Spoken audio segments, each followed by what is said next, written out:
Alright, what's up everybody, it's GUA here, and I'm going to be bringing you guys another rec review, watching Intimate. He is a player I'm currently training. If you guys are interested in being coached in Age of Empires 4, you can look down below in the description. Basically, I just have a link to my Discord, and you can ask me in my Discord for coaching. Yeah, I'm doing, for some people, I'm giving them a free trial, 1 week trial of free coaching, and then charging like a monthly fee if they want to continue coaching. But yeah, let's get into this. Intimate is a gold 1 player. He is playing as English, and he is playing against a French player. They're playing on the pit here, and I'm going to be sipping on my morning coffee kind of in between as I cast this. A quick background of Intimate. He is new to RTS games, I believe he said. This is his first competitive RTS game. So this is great. You know, a lot of people can learn from this. Looks like Intimate, obviously, he already made a really big mistake. I guess he just kind of he thought he was building the mining camp on gold and he built it on stone. So obviously that's a huge mistake. It's going to slow him down drastically. Maybe he just quickly saw a mine and he just kind of assumed without really looking at it. You know, mistakes happen, but yeah, obviously that's going to slow him down a lot. I think he might have even lost resources when he deleted it, because I don't know if it, well, maybe it was not completely built. Maybe he didn't lose resources, but lost a ton of walking time.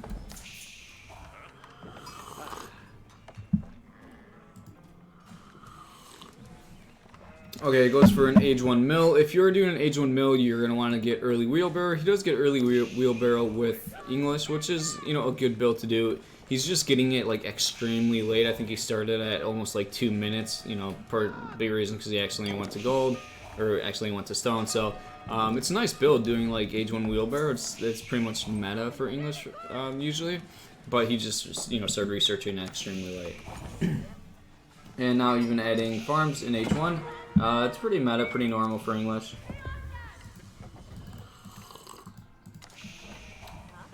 Using 4 villagers to build a landmark. Yep, that's fine. Yeah, looks like sky patterns probably been pretty good.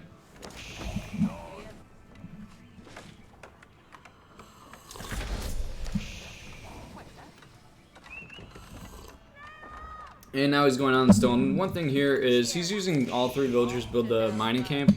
That's just less efficient. You should have 1 villager build it while the 2 mines. So, because yeah, they're just, you know, you're losing resources by having multiple villagers build it. And looks like he's scouting, seeing some walls coming down, and he does see an early night, so he's going to have to kind of deal with that early night. He does have barracks now, making some spearmen, try to deal with any early night aggression, but yeah, definitely want to get those spearmen in the correct position. Good, don't want the knight to show up there too early. And it looks like he's just going for an 8 as soon as possible town center, but he did overgather 116 gold. He could have pulled his villagers off gold a little bit sooner, and which would allow him to get his town center that much quicker. And now he's also building so this is his first real big mistake. He has enough stone. Well, not first big mistake, but another mistake. He has enough stone for a town center. So right now he should be building a town center, but instead he's building a blacksmith and even an archery range. Archery range is very strange because he already has, you know, the council hall, which is 2 archery ranges. So he should have canceled at least, you know, 1 of these, and then he would have enough wood to build the town center. But right now he does not have enough wood to build town center because he's building both of these buildings, which are pretty much really unnecessary at this moment. So just slowing down a second TC drastically. And Knight's getting in there on a charge. You know, the player had knights, but the scout's away. You should have the scout over here, protecting the villas, because you have a few spearmen, but they need to be in the correct position, and you're gonna need line of sight or at least wall to prevent the knights from doing any damage. So yeah, and now a bunch of villagers are idled here for a really long time. When you do Garrison Villagers, you definitely want to do the Seek Shelter hotkey. I don't know if he does or not, but yeah, you can press G and then the villagers will automatically, you just have them selected, you press G and then the villagers automatically go inside the TC. And then when they're in the TC, you can press return to work, and the villagers will go back to exactly what they were previously doing. So if they were gathering wood, you know, they'll go back to the wood. And it's just yeah, it's really nice and efficient. So yeah, as you can see, the second TC is very, very late now compared to when it should have been. And this archery range, like I said, obviously it's just a very strange and useless archery range. What you can this is essentially a third archer range. You already have 2 archer ranges with Council Hall, and it's not like you're constantly making builds from or units from the Council Hall. So definitely no reason to make this archer range. And there we go. TC is now finally coming down, but it is coming down very, very late. And yeah, little like wall segments, like building a wall here is like really nice to stop raids, especially against a civ like French. Even like maybe a wall segment here, just to kind of force the knights to go funneling towards the town center. And good job with the scout being active. If his scout was not here, he wouldn't see this, and then like all these duels would have died. So it was a much better job this time, you know, using your scout and basically spying the raids. And now you're putting the spearmen in the correct position. Looks like a bit of an overreaction with the villagers. You pulled all these villas, and now they've been idle for quite a long time, so they're losing a lot of resources. When he pulled the spearmen, and he really didn't need to pull the villagers, so he ended up losing quite a bit of resources by idling those villas.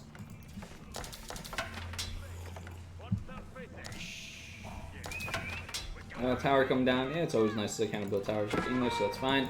Spotting some villas, nice. Try to. Oh, but it does look like he got caught out of position here.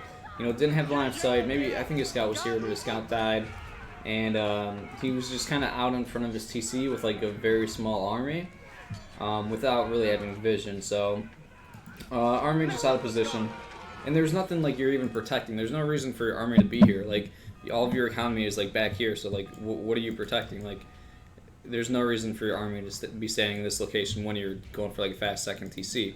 Just put your army like here at the furthest, right? So army just not being in the correct position leads to his entire army getting destroyed.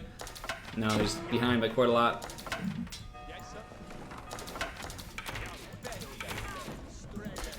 And he also built the blacksmith, and then he never even researched any blacksmith tech. So just obviously his build order was a bit off. He wasn't really exactly sure what he wanted to do.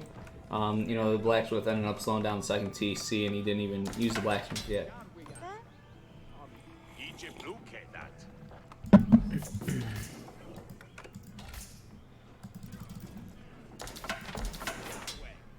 And once again, moving out, like another very, very bad move out.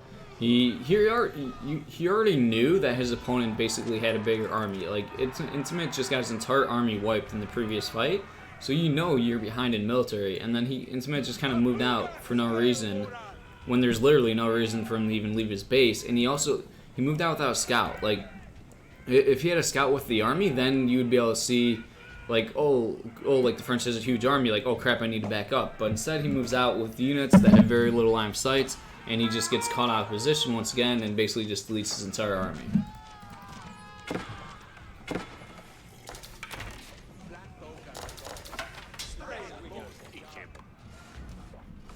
Could always, you know, pick off that villager there, of course. You got the line of sight with the tower, which is nice.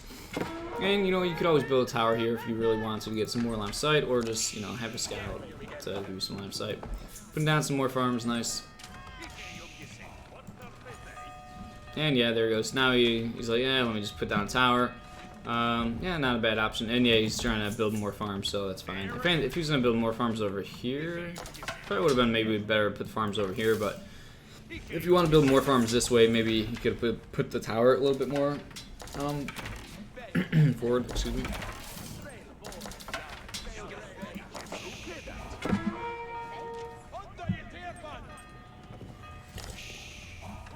And yeah, the one thing English is really good at is they're very good at turtling and, you know, not having to leave their base. So yeah, just the two big mistakes in the two fights where he did leave his base really for no reason, and he got caught completely out of position. And now Intimate deciding to age up. He's going to age up with King's Palace. The French player just hit H3 himself while also making rams, which is weird. Like, why are you? He's like aging, but then also pushing with the rams at the same time, which doesn't make sense. Nice that Intimate is building the TC over here, kind of away from all the action. And now the French player moving in with only the rams. Really big mistake by him. He's just completely deleting these resources. So very nice and easy cleanup for Intimate there.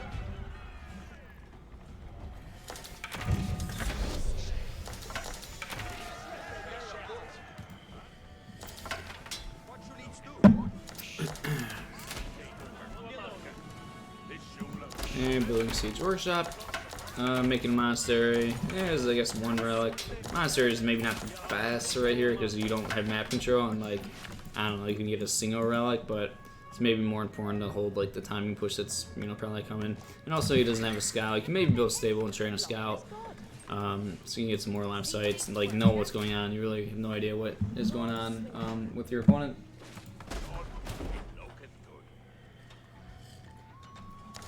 And just starting to float like excess resources. He's floating over 2,000 resources. You know, you want to just have a bit cleaner macro and just spend all your resources.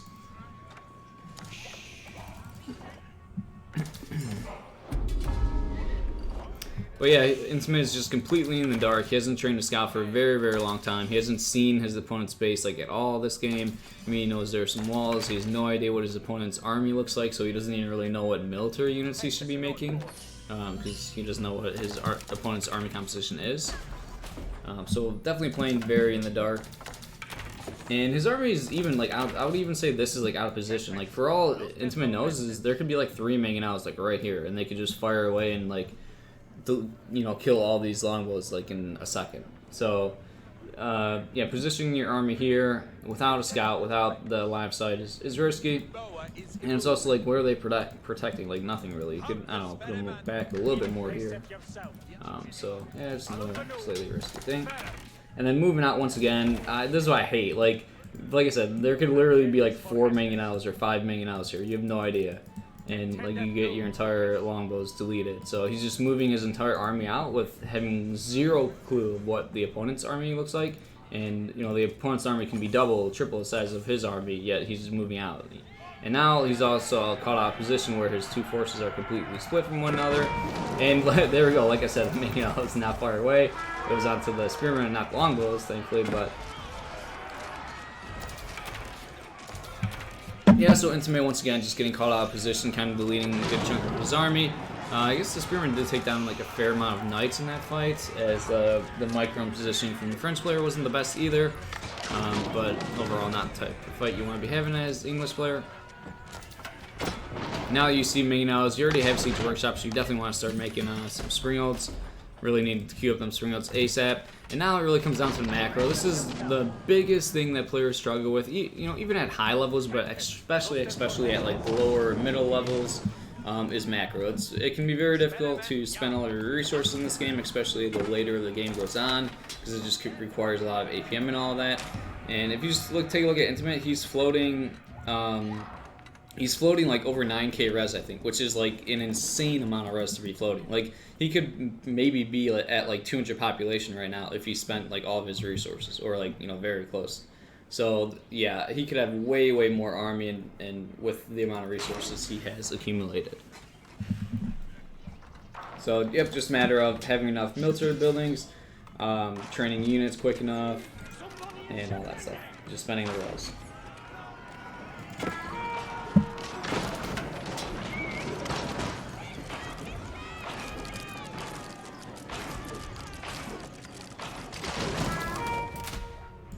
And looks like he's pushed off gold now, which is a little unfortunate. You could try to get onto that gold.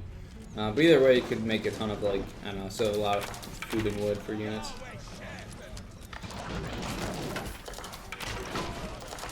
And I think let's see, has this town center's been idled? Yeah, just clicking on his town centers right now, they're both idled right now. So, you know, that's probably one of the other big things, you know, with you know, non-super competitive players is spending your resources, huge, and then making sure your town centers are always training villagers. He did 2 TC, but neither of them are training vills, so he's not buffing his economy. Like, you should be making vills till like you're at least like 100 vills, really. You know, a lot of times you see players go up to 120 or even more. So definitely no reason to not be training villagers when he's only at 77 and not even close to 200 population, and he has a ton of food. So definitely you should be training villagers and just spending his resources.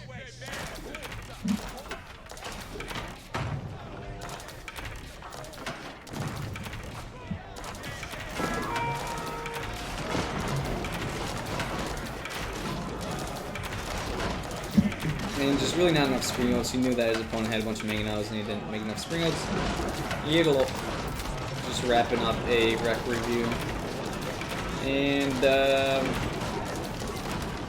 Yep, just more of the same here.